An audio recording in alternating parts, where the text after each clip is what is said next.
অনিতা,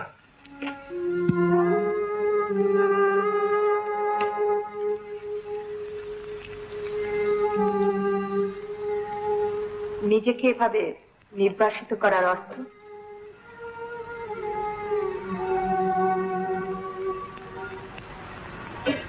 তুমি এই ট্রেনে আসছো? হ্যাঁ, কিন্তু ওটা তো আমার কথার জবাব হলো না।